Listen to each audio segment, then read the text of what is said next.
मोहतरम साथियों, बुज़ुर्गों और दोस्तों, आज की इस नशिस्त में निकाह, तलाक़ और खुले के हवाले से इस्लाम की क्या हिदायत हैं, आज की इस नशिस्त में इंशाअल्लाह मैं इस बात का तज़किरा करूँगा। अल्लाह जल्ला जलालहू से दुआ है कि अल्लाह ताला मुझे सही तरह समझाने की और आप सब हज़रात को समझने की और हमें इस्लाम की हिदायत पर अमल करने की तौफ़ीक़ अता फ़रमाए। तलाक़ के हवाले से अगर हम देखें कि इस्लाम के अलावा दूसरे मज़ाहिब में अगर गौर करें तो दूसरे मज़हबों के अंदर भी तलाक़ पाई जाती है, लेकिन उनके यहाँ तलाक़ का मफ़हूम मुख्तलिफ़ है। मिसाल के तौर पर यहूदियत के अंदर तलाक़ देने की मुकम्मल आज़ादी है कि जिस वक़्त जिस तरह चाहे इंसान तलाक़ दे सकता है, और उनके यहाँ ये भी ज़ाब्ता है कि अगर एक दफ़ा किसी को तलाक़ दे दी तो दोबारा ज़िंदगी भर शौहर और बीवी का कभी आपस में निकाह नहीं हो सकता। और इसके मुकाबले में ईसाईयत का मज़हब क्या है? ईसाईयत के यहाँ तलाक़ देना मुतलक़न हराम है। आप कभी भी किसी वक़्त भी तलाक़ नहीं दे सकते। यहाँ तक कि जो ईसाइयों की मौजूदा इंजील है, अगर उसका मुताला करें, उसमें भी ऐसी इबारतें मिलती हैं कि जिससे पता चलता है कि हर हाल में तलाक़ देना हराम, चाहे मियाँ बीवी में कितने ही इख्तिलाफ़ात हों, चाहे उनकी ज़िंदगी कितनी ही तल्ख़ गुज़र रही हो, लेकिन तलाक़ देना उनके यहाँ मुतलक़न हराम।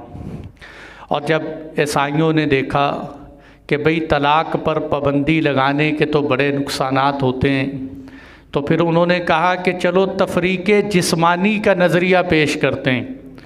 तफरीक़े जिस्मानी क्या है कि यानी मियाँ बीवी का जिस्म अलग अलग रहे, मकान अलग हो, फ्लैट अलग हो, लेकिन रिश्ता हमेशा मियाँ बीवी का रहेगा, किसी और जगह निकाह नहीं कर सकते। ये ईसाईयत का मज़हब है। आज की दुनिया की बात नहीं कर रहा, क्योंकि आज तो मग़रिब के अंदर जो ईसाई हैं वो तो अक्सर ला मज़हब और ला दीन हैं, जो निकाह करते ही नहीं हैं। और अगर कहीं निकाह कर भी लें तो निकाह का मतलब उनके यहाँ तलाक़ है। जिस जोड़े को आप देखें कि उसके तलाक़ नहीं हुई तो समझो कि इन्होंने निकाह किया ही नहीं। और वहाँ तो अक्सरियत इसी तरह का निज़ाम चलता रहता है। अभी इंग्लैंड से हमारे अज़ीज़ तशरीफ़ लाए थे, मैंने उनसे भी पूछा कि वहाँ की क्या सूरत हाल है, तो वो बताने लगे कि अक्सर यूं ही ज़िंदगी गुजारते हैं और यूं ही औलादें चलती रहती। और इसके मुकाबले के अंदर, ईसाईयत के मुकाबले के अंदर अगर आप हिंदू मज़हब को देखो, जो दुनिया का बहुत बड़ा मज़हब कहलाता है, हिंदू मज़हब के अंदर भी तलाक़ देना मुतलक़न हराम। यहाँ तक कि हिंदुओं के यहाँ शादी के बाद बीवी किसी और के पास अगर वक़्त गुजारना चाहे तो इसकी उनके मज़हब में गुंजाइश है, लेकिन तलाक़ लेने की गुंजाइश नहीं। और यहाँ तक भी उनके यहाँ रिवायात मिलती हैं कि अगर बीवी के औलाद न हो तो वो औलाद के लिए किसी और के पास भी जा सकती है औलाद लेने के लिए, और उसके यहाँ भी ज़िंदगी बसर कर सकती है। लेकिन मेरे दोस्तों, अब मैंने ये मज़ाहिब इसलिए बयान किए ताकि हमें पता चले कि अल्हम्दुलिल्लाह इस वक़्त इस्लाम भी दुनिया का एक बहुत ख़ूबसूरत तरीन मज़हब है, जो दुनिया के तमाम मज़ाहिब के मुकाबले में और दुनिया के तमाम मज़ाहिब का मवाजना करने के बाद हम ये समझते हैं कि सबसे एतदाल वाला मज़हब वो इस्लाम। और अल्लाह का फ़ज़ल है, हम इस्लाम पर जीना चाहते हैं, इस्लाम पर ही मरना चाहते हैं कि इस्लाम एक ऐसा ख़ूबसूरत मज़हब है कि जिसने इंसान की फ़ितरती ज़रूरतों का भी लिहाज रखा है और इंसान की आखिरत का भी लिहाज रखा है। इबादात में एतदाल, मुआमलात के अंदर एतदाल। अब देखो, शरीयत ने ना तो यहूदियों की तरह और ना ही हिंदुओं की तरह मुतलकन तलाक पर कदगन नहीं लगाई कि आप कभी भी तलाक नहीं दे सकते। नहीं, इस्लाम ने ऐसा नहीं किया। और इस्लाम ने ये भी नहीं किया कि आप जब चाहें जिस वक़्त चाहें आप तलाक देते रहें। इस तरह भी इस्लाम ने नहीं किया, बल्कि इस्लाम ने आम हालात के अंदर तलाक देने की मज़म्मत बयान की कि आम हालात के अंदर तलाक नहीं देनी चाहिए।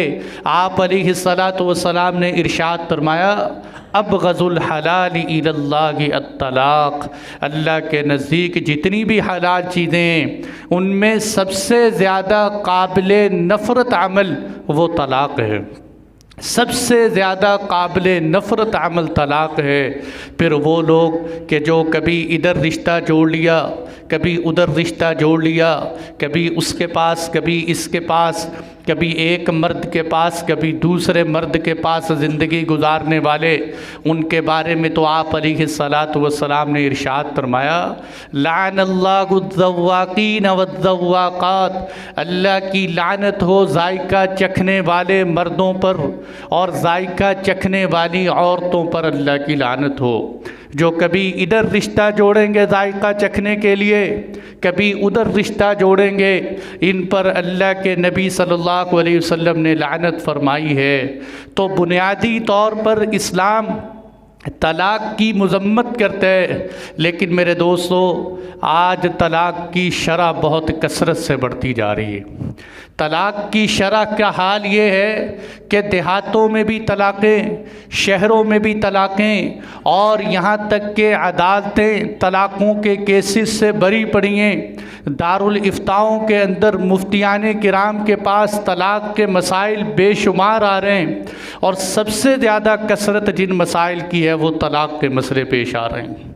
तलाक़ की इस कसरत को रोकने के लिए इस्लाम ने हमें क्या हिदायत दी, इस्लाम ने हमें क्या तरीक़ा बतलाया कि तलाक़ की शरह में कमी आ जाए। तो सबसे पहले इस्लाम ने बुनियादी तौर पर यह बताया कि निकाह करते वक़्त, रिश्ता करते वक़्त आंखें बंद करके रिश्ता न करो, बल्कि देख भाल के रिश्ता करो। ये नहीं कि जल्दी जल्दी के फ़ैसले नहीं, बल्कि सोच समझ के फ़ैसला करो। जब किसी जगह रिश्ता करना है तो सबसे पहले इस्लाम की हिदायत क्या है कि वहाँ मशवरा कर लो, किसी से पूछ लो कि ये लोग कैसे हैं, मशवरा कीजिए। आज मेरे दोस्तों मशवरा नहीं किया जाता, हालांकि मशवरे की कितनी बड़ी अहमियत है कि अल्लाह ने मशवरे के नाम पर कुरान में सूरत शूरा उतारी और मशवरे के बारे में फरमाया, वशाविरहुम तिल अम्र, अपने अहम काम के अंदर मशवरा कीजिए। और आप अलैहिस्सलातु वस्सलाम इतना मशवरा करते थे कि एक सहाबी रसूल कहने लगे, मैंने अल्लाह के नबी से ज़्यादा मशवरा करने वाला कोई नहीं देखा। हालांकि आप अलैहिस्सलातु वस्सलाम पर वही नादिल होती थी और अल्लाह के नबी मासूम थे, आपका दिल मासूम था, आपकी ज़ुबान मासूम, आपका दिमाग मासूम, लेकिन उसके बावजूद अल्लाह के नबी सहाबा से मशवरा कर रहे हैं। और मेरे दोस्तों मशवरे की हद अहमियत का अंदाज़ा कीजिए कि जब आप अलैहिस्सलातु वस्सलाम की ज़ौजा मुतहरा और अम्मा जान सय्यदा आयशा सिद्दीक़ा पर मुनाफिकीन ने तोहमत लगाई, तो उस वक़्त इस संगीन हालत के अंदर भी आप अलैहिस्सलातु वस्सलाम ने सहाबा से मशवरा किया कि क्या करना चाहिए। आप अलैहिस्सलातु वस्सलाम ने तलवार नहीं उठाई। कोई जज्बाती आदमी होता या तो अपनी बीवी की गर्दन उतार देता या मुनाफिकीन का सर उतार देता, लेकिन आपने इस संगीन हालत के अंदर भी अपनी उम्मत से मशवरा करके लोगों को अहमियत बतलाई कि अहम कामों के अंदर किसी से मशवरा कर लिया करो। और मेरे दोस्तों शादी का मामला भी एक बहुत अहम मसला है, इसमें मुशावरत करनी चाहिए। और मशवरे के अंदर एक बात और याद रखने की है कि ये वो मौका है कि जब कोई आपसे मशवरा करने आए तो इस वक्त गीबत करना भी जायज़ है। गीबत किसी की पीठ पीछे बुराई बयान करना, हालांकि ये बहुत बड़ा गुनाह है, दूसरों का गोश्त खाने के बराबर है। लेकिन अगर कोई आदमी आपसे आकर किसी शख्स के बारे में, किसी रिश्ते के बारे में, किसी ख़ानदान के बारे में मशवरा करे और आपको पता हो कि इस ख़ानदान में क्या क्या कमज़ोरियाँ हैं, आपके ज़िम्मे ज़रूरी है कि आप उसको उनकी कमज़ोरियाँ खुल कर बता दो ताकि वो रिश्ते के अंदर परेशानी ना हो। तो मशवरा देना अमानत का तकाज़ा है। और अमानत का क्या मतलब है कि जो खामी है वो साफ़ साफ़ लफ्ज़ों के अंदर उनको बताई जाए।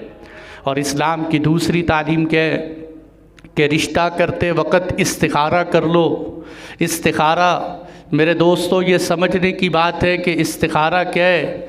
आजकल लोगों ने इस्तिखारे को भी वही बना लिए कि यानी क्या मतलब, मैं इस्तिखारा करूँगा, अल्लाह मुझे ख्वाब में बताएंगे और अल्लाह की तरफ से हुक्म आएगा ऐसा कर लो ऐसा कर लो। नहीं मेरे दोस्तों, इस्तिखारा वही नहीं है, बल्कि इस्तिखारा तो इल्हाम भी नहीं, वही तो बड़ी दूर की बात है। इस्तिखारा इल्हाम भी नहीं है कि कोई अल्लाह की तरफ से आपके ऊपर वही आ जाए या इल्हाम हो जाए। आज लोगों ने इंटरनेट पर, ऑनलाइन और चौराहों पर इस्तिखारे सेंटर बनाए हुए हैं और 2-2 मिनट का इस्तिखारा। इधर आप किसी से पूछो मुझे ये काम करना चाहिए, वो फ़ौरन इस्तिखारा करके आपको बताता है कि ये काम ना करो। जैसा कि अल्लाह की तरफ से इसको कॉल आ गई है कि ये काम करने में खैर है, इसमें शर है। हालांकि सहाबा किराम ने इस्तिखारे किए, लेकिन आज तक किसी सहाबी ने नहीं कहा कि मुझे अल्लाह ने ये बता दिया कि ये करो और ये ना करो। मेरे दोस्तों, इस्तिखारा सिर्फ़ और सिर्फ एक दुआ है। इस्तिखारे की हैसियत एक दुआ की है जो अल्लाह के नबी सल्लल्लाहु अलैहि वसल्लम ने सिखाया। वो क्या है कि अल्लाह मैं गैब नहीं जानता, गैब तू जानते है, कल क्या होने वाला है ये तू जानते है। अल्लाह अगर इस काम के करने के अंदर मेरे दीनी और दुनियावी फ़ायदे, मेरा इसमें नफ़ा है तो ये काम मेरे मुक़द्दर में कर दे, मुझे इस काम के करने की तौफ़ीक दे दे। यानी कि इस दुआ के अल्फाज से पता चलता है कि अगर अल्लाह की तरफ से उस काम में बेहतरी हुई तो प्रैक्टिकली, अमली तौर पर वो काम हो जाएगा। बस ये नहीं कि दुआ में अल्लाह से ये कह रहे या अल्लाह मुझे बता देना कि मेरे लिए खैर कौन सी है, खैर कौन सी नहीं है। बस ये कह रहे या अल्लाह जो खैर है उसके करने की तौफ़ीक दे, और या अल्लाह जो शर है उस शर से बचने की मुझे तौफ़ीक अता फरमा दे। तो मेरे भाइयों, आज तो बेचारे लोग इस्तिखारों के ज़रिए चोरियां मालूम करते हैं, गैब की ख़बरें मालूम करते हैं। इस्तिखारा कोई गैब की चीज़ें मालूम करने का नाम नहीं है, ये तो इंसानों की जेबों पर फराड करने वाली बात है। और बहुत सारे बेचारे, एक साथी यहाँ भी आए बेचारे, वो तस्बीह हिला के बताते थे अगर तस्बीह जो है वो ऐसे ऐसे हिलती थी तो इसका मतलब होता था कि ये काम करो, इसमें दुरुस्तगी। और अगर तस्बीह यूं यूं हिलती थी इसका मतलब ये है कि इस काम के करने के अंदर आपके लिए नुकसान। तो भाइयों, तस्बीहों के हिलने से इस तरह मसले नहीं हल होते और इस तरह गैब की ख़बरें मालूम नहीं होती। ये रंग बरंगे शिर्क हमारे अंदर दाखिल हो चुके हैं, इनसे बचने की ज़रूरत है। इसलिए इस्तिखारा इन चीज़ों का नाम नहीं, इस्तिखारा सिर्फ़ और सिर्फ दुआ का नाम है। तो इसलिए इस्तिखारा, और मेरे दोस्तों ये बात समझने की है कि अल्लाह की ज़ात ने अपना कोई वज़ीर, कोई सेक्रेटरी, कोई सिफारशी, कोई दरमियान में दरख्वास्त देने वाला नहीं रखा, बल्कि अल्लाह की ज़ात अपने महबूब से क्या कहते हैं, व इदा सअलक इबादी अन्नी फ़इन्नी करीब। ए महबूब, जब लोग तुझसे पूछे कि मैं कहाँ हूँ तो इनको बता देना मैं तुम्हारे बहुत करीब हूँ, मुझे दरमियान में सिफारशी लाने की ज़रूरत नहीं है। उजीब दावत दाई इदा दानी, मुझे जब भी कोई पुकारता है मैं उसकी दुआ को कबूल करता हूँ, जो कोई भी पुकारे। इसलिए अब लोग हमें भी टेलीफ़ोन करते हैं, मौलवी साहब इस्तिखारा कर दो। भाई इस्तिखारा, मैं तो पहले कहता हूँ मुझसे इस्तिखारे ना करवाया करो। हम दुआ कर सकते हैं, इस्तिखारा नहीं कर सकते। इस्तिखारा आपको ख़ुद करना चाहिए, क्योंकि इस्तिखारा एक दुआ है, इसमें आप ख़ुद अल्लाह की ज़ात से मांगें। और फिर जो आपके बेटे का दर्द आपके सीने के अंदर है वो मेरे अंदर तो नहीं हो सकता। बातों से मैं जो कुछ मर्ज़ी कहता रहूँ कि मेरे अंदर आपकी मोहब्बत बहुत ज़्यादा है, ये बात गलत है। जो बाप के दिल में औलाद की मोहब्बत होती है वो किसी और के दिल में नहीं हो सकती। इसलिए आप ख़ुद अल्लाह की ज़ात से दुआ मांगें। तो दूसरे नंबर पर इस्लाम कहता है इस्तिखारा करो। और मेरे भाइयों, तीसरी बात बहुत अहम बात है, इस्लाम की हिदायत में से है कि जब रिश्ता करना हो, जहाँ रिश्ता करना है वहाँ अगर लड़का है तो भी देख लो, अगर लड़की है तो भी उसको एक नज़र देख लो। इस देखने को हमारे यहाँ नापसंदीदा समझा जाता है, हालांकि ये एक मुस्तहब अमल है जो हदीस से साबित है। आप अलैहिस्सलातु वस्सलाम के पास एक सहाबी आए, अल्लाह के नबी मैंने फ़लाँ जगह रिश्ता कर दिया। आपने फरमाया क्या आपने उस औरत को देखा है? कहने लगे नहीं अल्लाह के नबी। आपने फरमाया आप उसको देख लेते तो अच्छा होता। इससे क्या पता चला कि एक नज़र चुपके से कहीं अगर हीले बहाने से मिलती हो तो इंसान को देख लेनी चाहिए, क्योंकि कल को ऐसा ना हो कि ये कहे मैंने तो सोचा था ये हूर होगी और इसका हुस्न यूँ होगा, इसके हुस्न में तो ये ख़राबी है, मेरी माँ ने सही सिलेक्ट नहीं किया रिश्ता, और इसका कद छोटा है, इसका ये मसला है, इसका वो मसला है। इस्लाम कहता है नहीं, पहले से देख लो, बाद में ये ऐप ना निकालो। लेकिन इसका मतलब ये भी नहीं है कि रिश्ता करने की नीयत नहीं है और बेहयाई का दरवाज़ा खोल दे, हर कहीं जा के देखना शुरू कर दे। नहीं, अगर आपकी नीयत खालिस है रिश्ता देखने की, और ये भी नहीं है कि आप सारे ख़ानदान को इकट्ठा करके लड़के और लड़की को सामने बिठाकर एक दूसरे को दिखाएं, नहीं, इस्लाम इस बेहयाई की इजाज़त नहीं देता। बल्कि इसका मतलब क्या है कि चुपके से हीले बहाने से कहीं आपको एक नज़र देखने का मौका मिलता हो तो आप एक नज़र देख सकते हैं, तो देख ले पहले।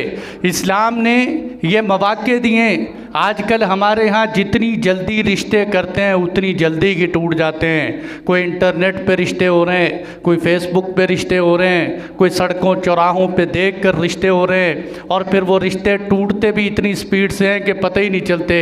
इसलिए इस्लाम कहता है नहीं, पहले देख के रिश्ते करो, और जब रिश्ता हो जाए, जब मेरे दोस्तों निकाह हो जाए, अब इस्लाम क्या कहते हैं? अब इस्लाम कहते हैं बीवी की खूबियों पर नज़र रखो, बीवी खामिद की खूबियों पर नज़र रखे, बुराइयों पर नज़र न रखे। दुनिया में हर इंसान के अंदर खूबियाँ भी हैं, बुराइयाँ भी हैं। सिर्फ़ एक हस्ती जो है जो जिसके अंदर खूबियाँ ही खूबियाँ हैं, बुराइयाँ नहीं हैं, और वो मेरे दोस्तों हमारे सरदार हज़रत मोहम्मद मुस्तफ़ा सल्लल्लाहु अलैहि वसल्लम हैं। वरना हर इंसान के अंदर खूबियाँ भी हैं, बुराइयाँ भी हैं। इस्लाम कहते हैं खूबियों पर नज़र रखो। और कुरान ने देखो कैसा बेहतरीन जुमला इस्तेमाल फरमाया, खाविंद को मुतवज्जे किया, फ़न करिह तुमुहुन फ़असा अन तकरहू शैअन व यजअलल्लाहु फ़ीहि खैरन कसीरा, कि अगर तुम्हें बीवी नापसंद लगे और तुम्हें इसकी हरकत आदात अच्छी ना लगे तो सब्र करो, हो सकता है अल्लाह तुझे इसमें से बेहतरीन खैर नसीब फरमा दे। खैर कैसे नसीब फरमा दे? कि हो सकता है अल्लाह तुझे इससे नेक साले औलाद नसीब कर दे, अल्लाह तुझे इससे ऐसी औलाद दे जो दुनिया आखिरत में तेरा नाम रोशन कर दे, या इसकी सख्ती पर सब्र करता रहे, अल्लाह तुझे सब्र से नवाज देंगे। वयजअलल्लाहु फ़ीहि खैरन कसीरा, अल्लाह इसमें से तुझे बहुत सारी खैरें नसीब कर दे। हज़रत मौलाना हज़रत मिर्ज़ा मज़हर जाने जाना रहमतुल्लाह अलैह, बहुत मशहूर नाम है, बड़े पाए के बुज़ुर्ग गुज़रे, इनके बड़े वाक़यात हैं। मैं मुख्तसर एक वाक़या सुनाता हूँ कि हज़रत की बीवी बड़ी सख्त मिजाज थी, और लोग इनको हज़रत कह के हज़रत साहब तशरीफ़ ला रहे हैं। फरमाते हैं कि लोग हज़रत कह के मेरा दिमाग ख़राब कर देते थे। जब मैं घर जाता था तो मेरी बीवी 2-3 जुमलों के अंदर ही मेरा दिमाग सेट कर देती थी। आपके मुरीदीन कभी कभी घर में खाना लेने के लिए जाते। एक मर्तबा एक मुरीद खाना देने के लिए घर में गया, बीवी ने अंदर से 2-4 बातें ऐसी सुनाई, कहती ठहर जा, तेरी भी ऐसी की तैसी, तेरे पीर की भी ऐसी की तैसी, तेरा पीर कौन होता है? वो बेचारा बड़ा घबराया हुआ आया कि हज़रत की तो करामात हम सारा दिन देखते रहते हैं और यहाँ तो कोई हाल नहीं है। कहने लगा, हज़रत साहब आपको अल्लाह ने इतनी बुज़ुर्गी मर्तबा अता फ़रमाया है, आपकी बीवी इतनी सख्त मिजाज है, आप कहीं और रिश्ता कर लें, आप कहीं और पैगाम भेज दें, आपके लिए थोड़े रिश्ते।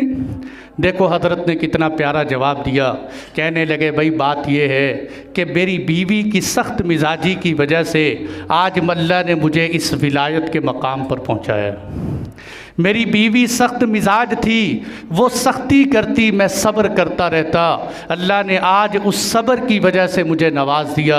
और फरमाया, एक बात सुनो, मेरी बीवी सख्त मिजाज है लेकिन उसमें एक खूबी बड़ी ज़बरदस्त है, वो किरदार की बड़ी साफ़ है।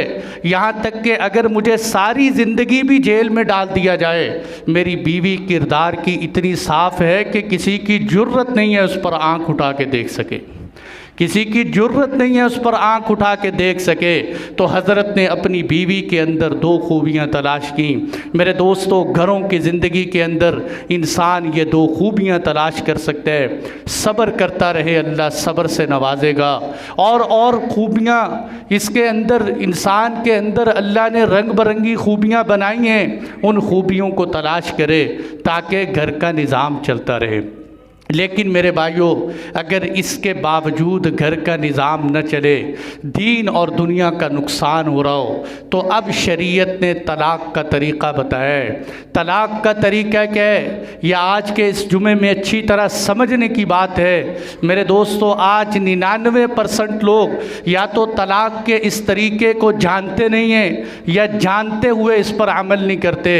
कुरान ने ये तरीक़े बताए हैं। फरमाया, अगर अब भी तेरे घर का निज़ाम नहीं चलता तो खाविद से क्या कहा, फ़ाइज़ूहुन, अपनी बीवी को नसीहत कर, इसको समझा, इसको अच्छी अच्छी बातें सुना ताकि शायद इसको समझ आ जाए। और अगर इससे भी काम न चले तो दूसरे नंबर पर कुरान ने फरमाया, वहजुरूहुन्न फ़िल मज़ाजिअ, के बिस्तरा अलग अलग कर दो, कमरा अलग अलग कर दो, सोने की जगह अलग अलग कर दो, शायद इससे बीवी को नसीहत हासिल हो जाए। और अगर इससे भी काम न चले तो तीसरे नंबर पर फरमाया, वज़रिबूहुन, तुम बीवियों को एतिदाल के साथ मार सकते हो, एतिदाल के साथ मार सकते हो। इसका ये मतलब, यहाँ कुछ ख़वातीन अगर कह सकती हैं कि देखो जी इस्लाम में कितनी सख्ती है, इस्लाम शौहर को मारने का हुक्म देता है। मेरे दोस्तों और ये मेरी माएँ बहनें जो इस सोशल मीडिया के ज़रिए पैगाम पहुँचेगा, तवज्जो की बात यह है कि इस्लाम ये ऐसा मज़हब है जो हर ज़माने के लिए, हर हालात के लिए, पढ़े लिखे और जाहिल समझदार हर किस्म के लोगों के लिए आया है। अगर कोई ख़ानदानी समझदार औरत होगी तो वो यहाँ तक पहुँचने की नौबत ही नहीं देगी। इसलिए कुरान ने पहले 2 स्टेप बयान किए हैं कि पहले नसीहत करो, फिर बिस्तर जुदा करो, फिर उसके बाद मार का हुक्म दिया।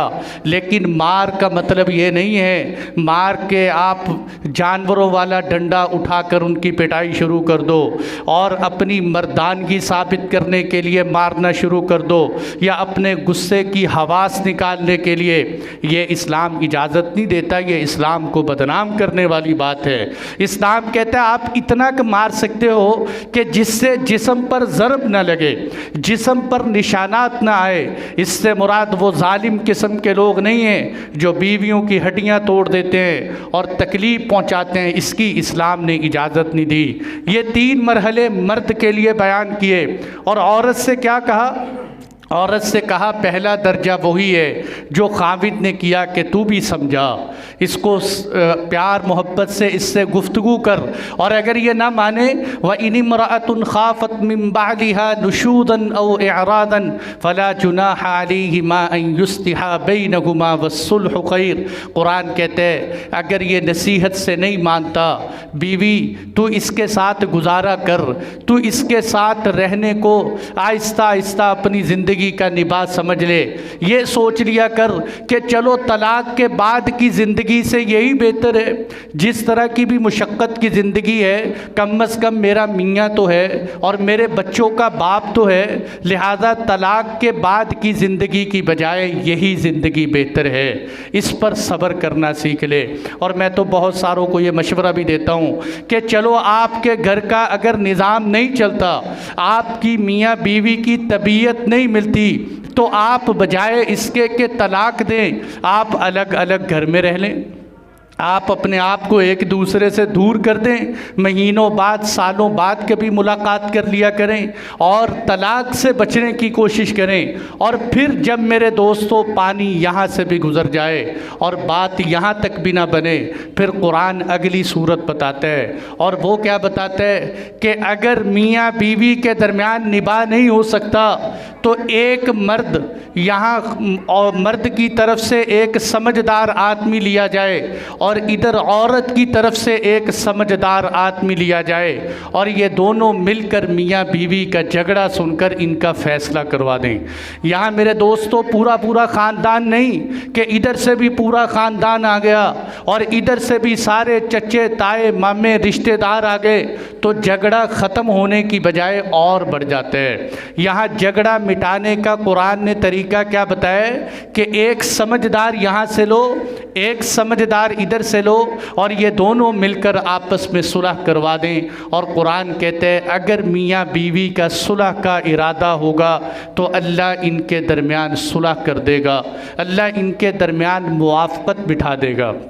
और यहाँ उलमा कहते हैं कि यहाँ मर्दों को ला सकते हैं, वैसे कुरान की इस्तिलाह के एतिबार से तो ख़वातीन को भी ला सकते हैं, लेकिन हालात के एतिबार से उलमा कहते हैं ख़वातीन को सुलह के लिए नहीं लाना चाहिए, इसलिए कि ख़वातीन लड़ाई को मिटाने की बजाय और बढ़ा देती हैं, लड़ाई का रुख और बदल जाता है। तो कुरान ने मेरे दोस्तों यहाँ सुलह का तरीक़ा बताया। और अगर सुलह से भी काम नहीं चलता, अब सुलह से भी काम नहीं बनता, तो कुरान कहते हैं सोच लो, तलाक़ बहुत बड़ा मरहला है, अल्लाह के नज़दीक सबसे ज़्यादा नापसंदीदा चीज़ तलाक़ है। और फरमाया जो औरत बग़ैर किसी वजह के अपने खाविंद से तलाक़ तलब करती है, आपने फरमाया उस पर जन्नत तो दूर की बात है, जन्नत की खुशबू भी उस पर हराम है, जन्नत की खुशबू भी उस पर हराम है। तो पहले सोच लो, अगर तलाक़ देना ही चाहते हो तो अब तलाक़ का तरीका क्या बताया कि सबसे पहले ये बात जहन में बिठाओ कि औरत की नापाकी की हालत में तलाक़ नहीं देनी। औरत जिस वक़्त मेंसेस में हो उस वक़्त तलाक़ नहीं देनी, अगर दोगे तो तलाक़ हो जाएगी, लेकिन इस हालत में तलाक़ देना गुनाह है। बल्कि इंतज़ार करो जब औरत की पाकी का ज़माना शुरू हो जाए, उस वक़्त औरत को अगर तलाक़ देना चाहते हो तो तलाक़ दो, लेकिन शर्त यह है कि उस ज़माने में भी बीवी के करीब न जाओ और उससे फ़िज़िकल रिलेशन, उससे जिस्मानी ताल्लुक़ उस वक़्त न रखो। क्योंकि ये बात नहीं कि आप इधर बीवी को छोड़ना चाहते हैं, उधर आप इस्तेमाल करके टिशू पेपर की तरह फेंक दें, नहीं, इस्लाम इसकी इजाज़त नहीं देता। अगर आपने इस पाकी के ज़माने में तलाक़ देनी है तो आप भी उनके करीब न जाएं, इसलिए कि हो सकता है कि वो प्रेगनेंस हो जाएं और हामिला हो जाएं और उससे उनकी इद्दत बढ़ती चली जाए। अगर आप उनके करीब चले गए हैं तो इस्लाम कहते हैं फिर अभी इंतज़ार करो, फिर मेंसेस आए, फिर नापाकी के अय्याम आए, फिर जब पाकी का ज़माना आए आप उस वक़्त तलाक़ दो। और अगर आपने अभी तलाक़ देनी तो आप इनके करीब न जाओ, और जब आपने तलाक़ दे दी इसमें एक तलाक़ दे, मेरे दोस्तों 3 तलाक़ें नहीं, सिर्फ़ एक तलाक़ बीवी को दे दे और एक तलाक़ देने के बाद अपना कमरा अलग कर ले और बीवी का कमरा अलग हो जाए। और ये नहीं है, यहाँ ये बात याद रखने की है, हमारे यहाँ जब तलाक़ होती है तो औरत पर्स डालकर संदूक उठाकर घर से चली जाती है, रिश्तेदार लेने के लिए आ जाते हैं कि तलाक़ हो गई, लेकिन कुरान कहता है फ़ला तुख़रिजूहुन्न मिन बुयूतिहिन, कि औरत अपने खामिद के घर से ना निकले, इद्दत वहीं गुजारे खामिद के घर के अंदर, घर से बाहर क्यों ना निकले। मेरे दोस्तों, इसमें हिकमत क्या है? देखो, अगर औरत घर से चली जाती है, उधर से सास ससुराल वाले और उनके रिश्तेदार गालियां देने के लिए खामिद को आते हैं। लड़ाई जब बढ़ती है, पहले गुस्से में एक दी थी, वो कहता है चलो लड़ाई तो होनी है, 2 और मेरी तरफ से ले जाओ, वो 3 तलाक़ें हो जाती हैं। इसलिए इस्लाम कहते हैं नहीं, उसको कमरे में अलग कर दो और ये अलग कमरे में हो जाए। हो सकता है कि इसके दिल में कोई मलामत आए या शर्मिंदगी महसूस हो या दरमियान में कोई आदमी सुलह करवाने के लिए आ जाए, तो अगर ये खामिद बीवी के पास चला गया तो इनकी सुलह हो जाएगी। अगर ये चला गया इस ज़माने के अंदर तो इनकी सुलह हो जाएगी। और मेरे दोस्तों, अगर वो नहीं जाता, अभी तक भी अपने गुस्से पर अड़ा हुआ है, तो एक हैज़ गुज़रने के बाद जब दोबारा पाकी का ज़माना आए तो उसमें तलाक़ न दे, तलाक़ न दे। तलाक़ दे सकते हैं, इसकी गुंजाइश है, लेकिन तलाक़ न दे। ये बेहतर है कि उस वक़्त भी इंतज़ार करे, और हो सकता है उसमें भी मलामत हो तो बीवी के पास चला गया तो सुलह हो जाएगी। अगर उसमें भी ना हुआ, फिर मेंसेस गुज़र गए, करते कराते सारी इद्दत का ज़माना गुज़र गया, औरत के 3 मेंसेस मुकम्मल हो गए, अब शरीयत ने इख्तियार दिया है कि ये औरत खामिद के निकाह से निकल जाती है। ये औरत अपने घर जाए और खामिद कहीं और निकाह करना चाहे तो निकाह कर ले। ये बीवी सोच ले, अगर पुराने खामिद के पास जाना चाहती है तो निकाह करके इसको अभी भी रखा जा सकता है, और अगर वो नई जगह पर निकाह करना चाहती है तो वो नई जगह पर भी निकाह के लिए जा सकती है। और अगर कोई लोग ऐसे हैं वो कहते हैं कि नहीं नहीं, हम हमेशा के लिए बीवी से जान छुड़ाना चाहते हैं, मैं शरीफ आदमी हूँ, लोग बाद में मुझे सुलह की बातें सुनाकर फिर सुलह करवा देते हैं, मैं हमेशा हमेशा के लिए जान छुड़ाना चाहता हूँ, तो उसका भी शरीयत ने क्या तरीक़ा बताया है। आप पहले पाकी के ज़माने में 1 तलाक़ दे दो, दूसरी पाकी के ज़माने में 1 तलाक़ दे दो, तीसरी पाकी के ज़माने में आप 3 तलाक़ें दे दो। इस तरह 3 तलाक़ों से वो हमेशा के लिए आप पर हराम हो जाएगी। अब मेरे भाइयों देखो, तवज्जो की बात है, अब कोई आदमी इस्लाम की इतनी बड़ी हिदायत कि इतना बड़ा लंबा प्रोसीजर जो इस्लाम ने तलाक़ का बताया है, अब कोई बंदा इस्लाम की इन सारी हिदायत को छोड़कर डायरेक्ट अपनी बीवी को 3 तलाक़ें दे दे या 2 तलाक़ें दे दे, और फिर मेरे दोस्तों फिर शरीयत उसके लिए गुंजाइश नहीं छोड़ती। और फिर लोग मार्केटों के अंदर फतवे तलाश करते फिरते हैं, कभी किसी के पास जाएंगे कि 3 तलाक़ें 1 होती हैं, कभी कहेंगे गुस्से के अंदर तलाक़ दे दी, कभी कहेंगे लिख के तलाक़ नहीं होती, कभी कहेंगे कि मैंने तलाक़ भेजी थी, यूनियन काउंसिल वालों ने वसूल नहीं की, और कभी क्या कहेंगे कि मैंने जो है जिस वक़्त तलाक़ दी उस वक़्त गवाह मौजूद नहीं थे। मेरे दोस्तों, इन सारी सूरतों के अंदर तलाक़ हो जाती है। चाहे आपकी बीवी मेंसेस की हालत में हो तब भी तलाक़ हो जाती है, हालत हमल के अंदर हो तब भी तलाक़ हो जाती है, निफास की हालत के अंदर हो तब भी तलाक़ हो जाती है। आप पहले से एहतियात करते, जब आपने इस्लाम की सारी बाउंड्रियां क्रॉस कर दी, अब आप लोगों के पास फतवे तलाश करने के लिए फिरते हैं। तलाक़ इस तरह का जज्बात का मामला नहीं है कि इंसान जज्बात के अंदर आकर अपने आप से बाहर हो जाए। इस्लाम ने ये सारी हुदूद बताई थी, इन पर अमल करना चाहिए था। और इसी तरह मेरे भाइयों देखो, तलाक़ के मामले के एतबार से इस्लाम कितनी खूबसूरत बात हमें सिखाता है कि अगर तुमने तलाक़ देनी है तो बीवी को जाते हुए कुछ तोहफ़ा दे दो, हदिया दे दो, उसको गिफ्ट दे दो बीवी को तलाक़ देते हुए। लेकिन हमारे यहाँ क्या करते हैं, जब तलाक़ देते हैं तो औरत को बेचारी को धक्के देकर घर से निकाल देते हैं। कुछ तो इंसान के अंदर हया होना चाहिए कि जिस बीवी ने तेरे साथ 25 साल गुजारे, तेरे बच्चों की माँ बन के रही और तेरे घर का निज़ाम चलाती रही, आज तूने उसे घर से धक्का देकर बाहर निकाल दिया। तो वो 28वें पारे का क़द समी अल्लाह का रुकू पढ़ के देखिए कि वो औरत जो अल्लाह के नबी के पास आई थी, कि अल्लाह के नबी वो शिकवा सुनाने के लिए आई थी कि जब मैं हसीन और जमील थी और जब मैं जवान थी तो मैं इसकी महबूबा थी, और अल्लाह के नबी जब मेरा हुस्न व जमाल चला गया और मैंने बच्चे जन्म दिए, अब ये मुझे कहते हैं तू मेरी माँ की तरह है, ज़िहार हो गया। आपने फरमाया तुझे तलाक़ हो जाएगी। वो कहने लगी अल्लाह के नबी कुछ तो सोचिए, मेरे बच्चे हैं, मेरे बच्चे कहाँ जाएंगे, मैं ये फ़क्र व फाक़े की मोहताज हो जाऊंगी, मेरी ज़िंदगी कैसे गुजरेगी। अल्लाह के नबी कह रहे थे नहीं नहीं, तुझे तलाक़ हो गई कि अब तूने ज़िहार कर दिया। कुरान ने क्या कहा, क़द समी अल्लाहु क़ौलल्लती तुजादिलुका फ़ी ज़ौजिहा। अल्लाह ने आसमानों पर बैठकर उस औरत की निदा सुन ली जो तड़प रही थी अपने बच्चों की खातिर, और अल्लाह ने हमेशा के लिए ऐलान कर दिया कि आज के बाद जो कोई खामिद अपनी बीवी को अगर इस तरह कह दे तू मेरी माँ की तरह है तो इससे तलाक़ नहीं पड़ेगी। हज़रत आयशा फरमाती हैं कुर्बान जाऊँ, वो जब औरत अल्लाह के नबी के पास बैठकर मेरे घर के एक कोने में शिकायत लगा रही थी, उसकी आवाज़ मैं भी नहीं सुन सकती थी, अल्लाह ने आसमानों पर उसकी आवाज़ सुन ली, अल्लाह ने आसमानों पर उसकी निदा सुनी। इसलिए मेरे भाइयों, तलाक़ देने का ये कोई ज़ालिमाना तरीक़ा नहीं है कि औरत को धक्के देकर घर से निकाल दिया जाए।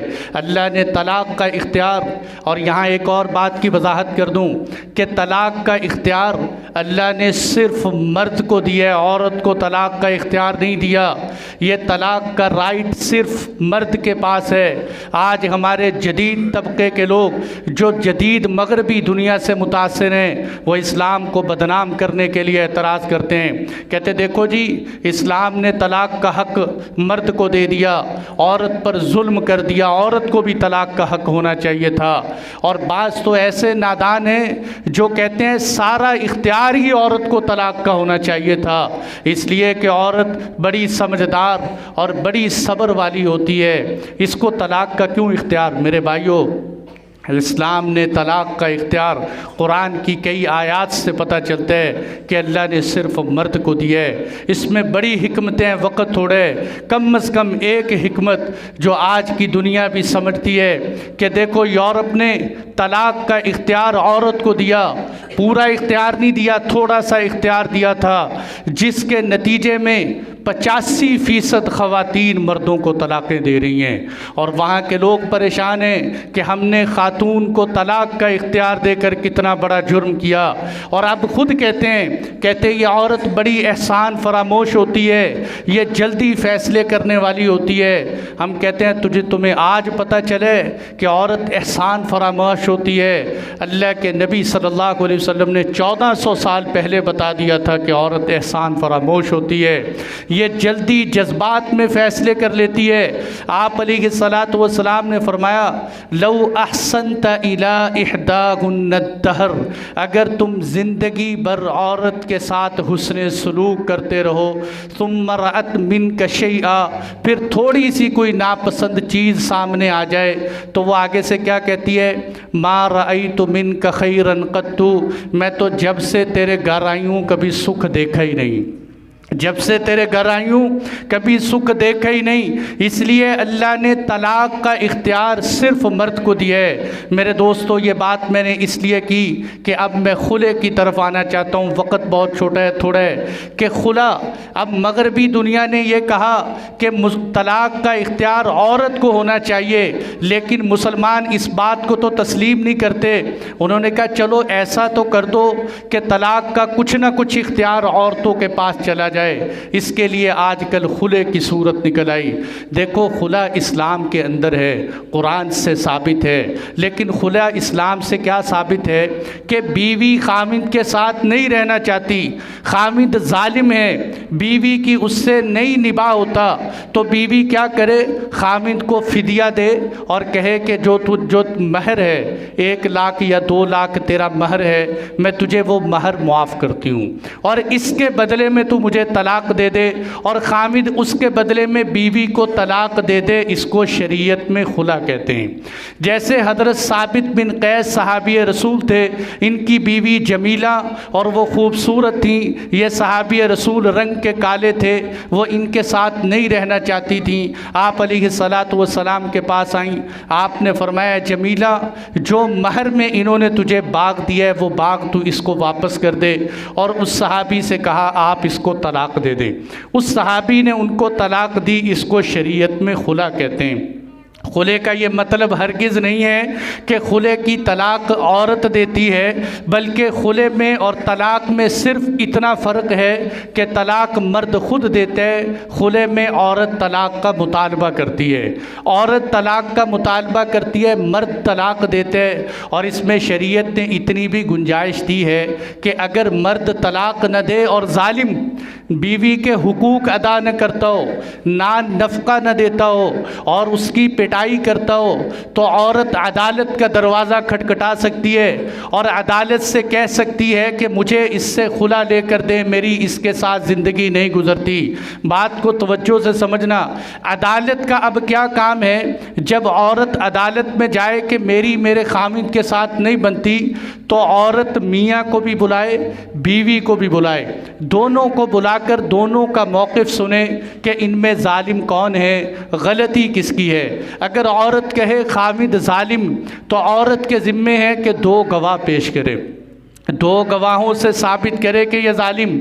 और अगर औरत 2 गवाहों से साबित न कर सके तो खामिद से कसम ले कि तू कसम खा कर कह कि मैं इस पर जुल्म नहीं करता।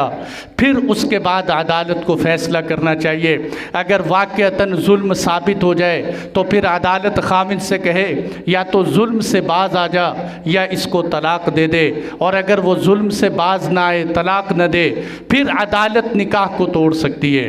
लेकिन मेरे दोस्तों, आजकल जो कोर्ट के अंदर ये नया ड्रामा और मजाक चल रहा है कि औरत कहती है मुझे ये पसंद नहीं है, मुझे ये रात को सोते हुए अच्छा नहीं लगता, मुझे कोई और पसंद आ गया, मैं वहाँ निकाह करना चाहती हूँ। खामिद हुकूक भी अदा करते हैं और सब कुछ दे रहे, उसके बावजूद भी जज कहते हैं जा तुझे मैंने निकाह से फारिग कर दिया।